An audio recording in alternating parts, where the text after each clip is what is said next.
नमस्कार, आप देख रहे हैं NBC 24। मैं हूं आकांक्षा प्रिया। केंद्रीय मंत्री RCP सिंह दिल्ली से पटना लौटे हैं। पटना लौटने के बाद उन्होंने अपने आवास पर भोज का आयोजन किया। इस आयोजन के बाद उन्होंने मीडिया से बातचीत भी की। मीडिया से बात करते हुए उन्होंने बताया कि किस तरह से यूपी और बिहार के कुछ दल राजनीति में परिवारवाद को बढ़ावा दे रहे हैं। तो चलिए आइए सुनते हैं कि उन्होंने मीडिया से बातचीत करते हुए और क्या क्या बातें कही। मीडिया के साथी आए हुए हैं, उन सबको मैं बहुत बहुत धन्यवाद देता हूं और आपके प्रति आभार प्रकट भी करता हूं। और हमारे जितने कार्यकर्ता साथी आए हुए हैं उनको भी मैं बहुत बहुत धन्यवाद देता हूं। और आप लोग आज यहाँ आए हैं, मुझे अच्छा लग रहा है और मैं 2-3 बातें कहना चाहूँगा अपनी तरफ से। आज आप देखिए, हमारे माननीय मुख्यमंत्री महोदय,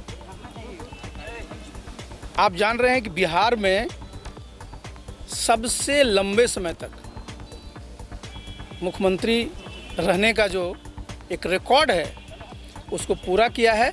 और इससे हमारे जितने भी साथी हैं जनता दल यू के और हमारे एनडीए के जितने साथी हैं, सब लोग बहुत उत्साहित हैं। तो मैं तो आप जानते हैं कि मैं उनके साथ पिछले 24 वर्षों से हूं और 1 मार्च को हम लोग पिछले वर्ष से उनका जन्मदिन मनाते हैं।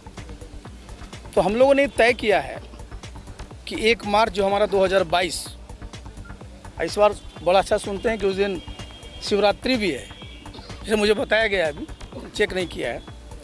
तो उस दिन से हम लोग साल भर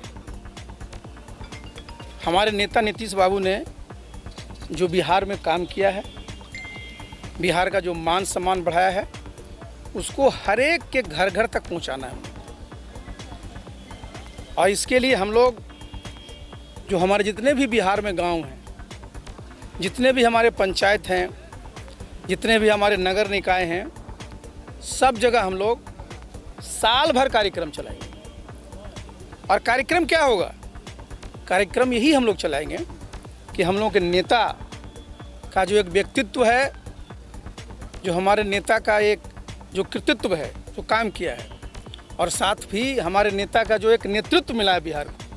और उससे भी बड़ी बात, आप सब जानते हैं कि पूरे देश में, दुनिया में जाइए तो नीतीश बाबू को लोग क्या कहता है कि बहुत शानदार वक्ता हैं। तो जो व्यक्तित्व है उनका, इन चारों चीज़ों को हम लोग घर घर तक ले जाएंगे। और इसी क्रम में बिहार में जो काम हुआ है उसको भी लोगों को बताएंगे। इसके साथ और एक जान लीजिए कि मैं अभी केंद्र में मंत्री हूँ। हमारे माननीय प्रधानमंत्री आदरणीय नरेंद्र मोदी जी भी, आप जान रहे हैं कि 13 वर्षों तक वो गुजरात के मुख्यमंत्री रहे और 7 वर्षों से ज़्यादा प्रधानमंत्री, लगातार 20 वर्षों तक। तो देखिए दोनों नेताओं की क्या सोच है। हमारे प्रधानमंत्री जी क्या कहते हैं कि भाई हमारा जो राष्ट्र है, हमारा जो हिंदुस्तान है, वो दुनिया में 1 नंबर पर है। और हमारे नेता नीतीश बाबू क्या कहते हैं कि हमारा बिहार जो है वो विकसित प्रदेश हो। और आप सब जानते हैं कि देश का विकास तभी होता है जब राज्यों का विकास होता है। जब राज्य विकसित होगा तो हमारा देश भी विकसित होगा। तो ये हमारे लिए तो बहुत ही, समझिए, एक बहुत ही सुनहरा अवसर है कि केंद्र में भी इतना शानदार नेतृत्व मिला हुआ है। और आप सब जानते हैं कि उनका भी परिवार क्या है, पूरा का पूरा हिंदुस्तान है। और हमारे पास जो एक नेता है नीतीश बाबू, उनका भी पूरा का पूरा परिवार, पूरा बिहार है। तो इतना शानदार नेतृत्व हमको केंद्र में मिला हुआ है, राज्य में मिला हुआ है। तो हम लोग साथी हैं, जितने हमारे बिहार के लोग हैं, हमारे एनडीए के शुभचिंतक हैं, समर्थक हैं, सबसे मैं अनुरोध करूँगा कि सब लोग मिल करके अपनी पूरी ताकत लगाइए, जिससे कि हमारा बिहार जो एक ज़माने में आप जानते हैं कि किसी भी क्षेत्र में अव्वल नंबर पर था, फिर से हम लोग अव्वल नंबर पर आए। तो मेरा मुख्य पर्पस यही है और आगे हम लोग इसी को लेकर करके कार्यक्रम भी चलाएंगे। दूसरी एक बात है, आप जहाँ भी जाते हैं तो लोग क्या कहता है कि बिहार में उद्योग नहीं है। बोलता है ना लोग कि बिहार में उद्योग नहीं है। अगर आप देखिए इस बात को, बंगाल जब एक था, उसमें हमारा बंगाल भी था, उड़ीसा भी था, झारखंड भी था, बिहार भी था। उस समय अगर नीति ठीक से चलाई गई होती तो हम लोग का बहुत बड़ा विकास हो गया होता। लेकिन चलिए, जो हो गया, लेकिन एक बात मैं, दूसरा जो मेरा मुद्दा है, इसको ज़रा गौर से सुनिएगा और मैं चाहूँगा जितने हमारे मीडिया के साथी हैं इस पर ज़रा आप भी तवज्जो दीजिए। आप भी जानते हैं, आप जाते हैं पंजाब, आप जाते हैं हरियाणा, आप जाते हैं छत्तीसगढ़, आप जाते हैं सूरत, आप जाते हैं महाराष्ट्र, वहाँ और बिहार में आपको क्या फ़र्क पड़ता है? मैं तो घूमते रहता हूँ मंत्री होने के नाते भी, ऐसे भी। तो ये मैं अपील करना चाहूँगा हमारे बिहार के जितने युवा साथी हैं और जितने भी लोग हैं कि हम लोग को थोड़ा अपना माइंड सेट बदलना पड़ेगा। इस चीज़ को मैं इसलिए कहना चाह रहा हूँ कि हम लोग हर एक चीज़ में सरकार और सरकारी चीज़ों पर ही आश्रित रहने की आदत बना ली है। तो हमें जो एंटरप्रेन्योरशिप है, जो हमें जो उद्यमता है एक, उसमें हम लोग पीछे रह जाते हैं और बिना एंटरप्रेन्योरशिप का किसी भी प्रदेश में औद्योगिकरण नहीं हो सकता है। हमारी सोच क्या रहती है? हर एक चीज़ में सरकारी नौकरी, सरकारी ये, सरकारी वो, सरकारी वो। तो जितना बड़ा जो पोटेंशियल है हमारा हर एक व्यक्ति में, उसका फ़ायदा नहीं होता। अब दूसरे प्रदेशों में चले जाइए। मैं गया हुआ था एक प्रदेश में, नाम नहीं लूँगा, वहाँ के एक पत्रकार ने हमसे कहा कि साहब आप बिहार से आते हैं, आपके यहाँ के हमारे यहाँ असिस्टेंट स्टेशन मास्टर हैं। हमने कहा बहुत अच्छा। उसका दूसरी बात जो कहा तो मुझे थोड़ा ख़राब लगा। कहा कि सर मुझे आश्चर्य लगता है कि 20,000 में कैसे लोग गुजारा करता है। हमने कहा क्यों? तो बोला सर बताइए, इतना दूर घर, बाल बच्चों को छोड़ करके 20,000 रुपया, जबकि हम तो अपने घर में ही काम कर करके 50,000 रुपया कमा लेते हैं। तो आप लोगों को क्यों नहीं कहते हैं? हमने कहा नहीं, हमारे भी लोग, ऐसा नहीं है, हमारे ही लोग आपके यहाँ भी काम करते हैं। लेकिन हमारी एक मानसिकता क्या है, गांव में जाइए काम करने कहिए, कहेंगे ना कहाँ चल जाएगा, पंजाब जाइए, वहाँ कहाँ गोविंदगढ़ मंडी में काम कर रहा है। क्या कर रहा है? तो कोयला को लगा रहा है उसमें। जब यहाँ आएगा कहेगा फैक्ट्री में काम करते हैं। देखिए हम लोग को एक मानसिकता थोड़ी बदलनी है कि हम लोगों में भी एक एंटरप्रेन्योरशिप की भावना आनी चाहिए। और अब देखिए अपने प्रदेश में हमारे नेता ने कैसे हमारे लोग एंटरप्रेन्योर बने। ये पहला प्रदेश है, मैं तो पूरे देश का देखता हूँ, इतनी बड़ी योजना कि हमारे युवा युवतियों को स्वरोजगार के अवसर पैदा हों, इतनी अच्छी स्कीम कहीं नहीं है। 10 लाख आप देख रहे हैं, 10 लाख दिया जाता है, 5 लाख उसमें सब्सिडी होती है और 5 लाख इंटरेस्ट फ्री लोन। उसके बाद भी हमारे जो युवा हैं उनसे पूछिए कि सर नौकरिया वाला जी कब निकल रहे हैं? वो जरूरी है, लेकिन हम लोग को ज़रा सोचिए कि आज जिस आप बिहार की ज़रा सोचिए, राजेंद्र बाबू का भाषण सुनिएगा जब वो ब्रॉडकास्ट कर रहे थे। क्या कहे थे वो? उस समय हिंदुस्तान में 32 करोड़ लोग था। आज हमारे बिहार में कितना है जी? 12.5 करोड़ लोग। हमारा प्रदेश का क्या है? हाईएस्ट हमारा जो है इंटेंसिटी है, यहाँ पर जो पॉपुलेशन है, 1 स्क्वायर किलोमीटर में 1106 लोग रहते हैं। हमारी भूमि पर, हमारी ज़मीन पर कितना दबाव है? ये तो ऊपर वाले का मनाइए कि हमारी भूमि भी उपजाऊ है, हमारे पास पर्याप्त जल है, हमारे जो लोग हैं वो परिश्रमी हैं। और एक बात भूलिए नहीं, जो मैं सरकारी की बात बोल रहा था ना, ये पूरा खेती जो है ये कृषि किस क्षेत्र में है? निजी क्षेत्र में है। किसान पूरा का पूरा जो काम करता है कोई सरकारी नहीं है। और देखिए आज कोरोना के टाइम में भी एकमात्र क्षेत्र जहाँ की काम हुआ है वो है कृषि। और बिहार में भी आप जरा देख लीजिए कृषि में कितनी संभावनाएं हैं। तो मेरा देखिए जिस बात की मैंने शुरू किया था कि हम सब लोगों को मिल करके बिहार में ये माहौल बनाना है कि साहब हमारे लोग भी अब थोड़ा उद्यमी बने। आपको मैं उदाहरण दे रहा हूँ, पंजाब है, पंजाब में कोई पोर्ट है? पंजाब में कोई मिनरल रिसोर्स है? नहीं है। लेकिन पंजाब में तो स्टील मिनिस्टर में गया था, गोविंदगढ़ में 100 से ज़्यादा यूनिट्स हैं, 50,000 करोड़ का कारोबार होता है। कहाँ है पंजाब?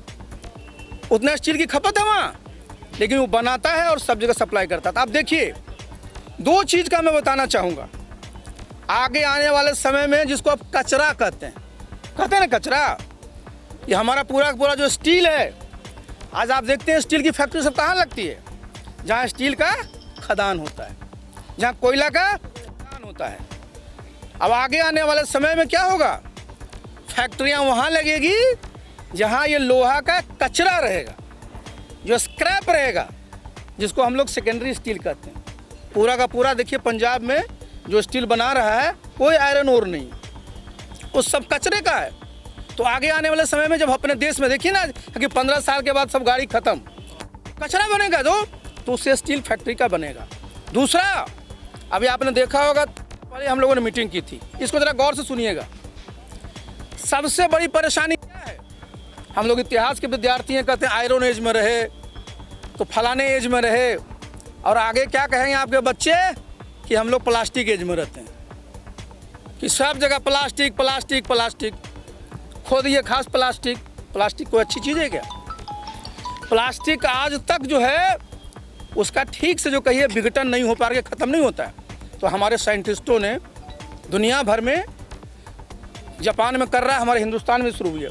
ये जितना प्लास्टिक कचरा देख रहे हैं ना, इससे स्टील का उत्पादन होगा, स्टील का।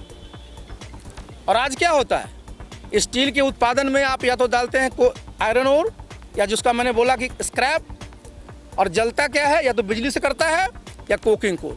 कोकिंग कोल हम लोग बाहर से लाते हैं, 75,000 करोड़ साल में लगता है।